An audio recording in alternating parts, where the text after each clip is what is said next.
Il n'y a plus de place au doute. Officiellement porté disparu depuis le 13 juillet 2020, le parquet de Reims a annoncé vendredi 13 novembre dernier le décès de JJ Apali.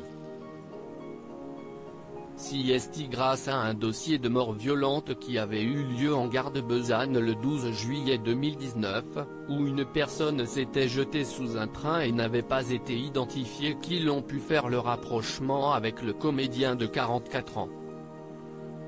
Dans un communiqué, on pouvait ainsi lire « Une expertise odontologique a été pratiquée il y a quelques jours qui, après comparaison entre le dossier dentaire de M. Apali et les constatations dentaires faites sur le cadavre en juillet 2019, a permis formellement à l'expert d'indiquer que le corps retrouvé était bien celui de M.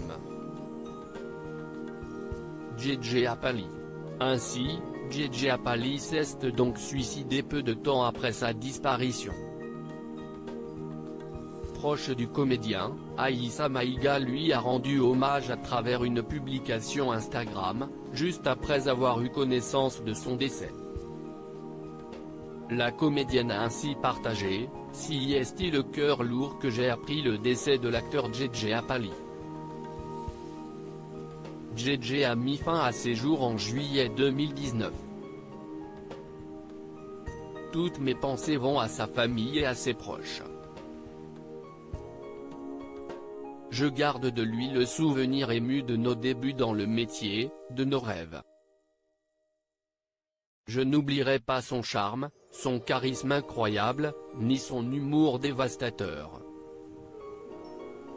Et bien sûr, subsiste le regret de ne pas avoir eu l'occasion de le revoir pour lui dire à nouveau combien il comptait pour nous et lui témoigner toute mon admiration.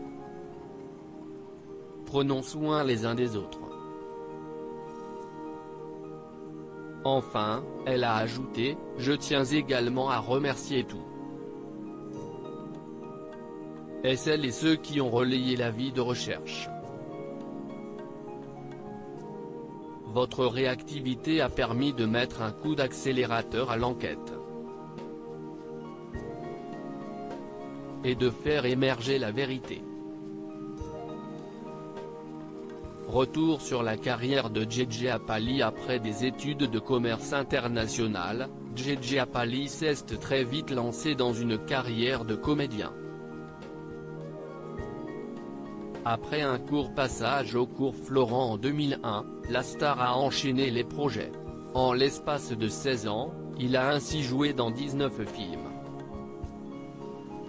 Il a notamment prêté ses traits à Peter dans le film Jeune et Jolie, réalisé par François Ozon, et tenait le rôle principal du film Le Gang des Antillais, en 2016.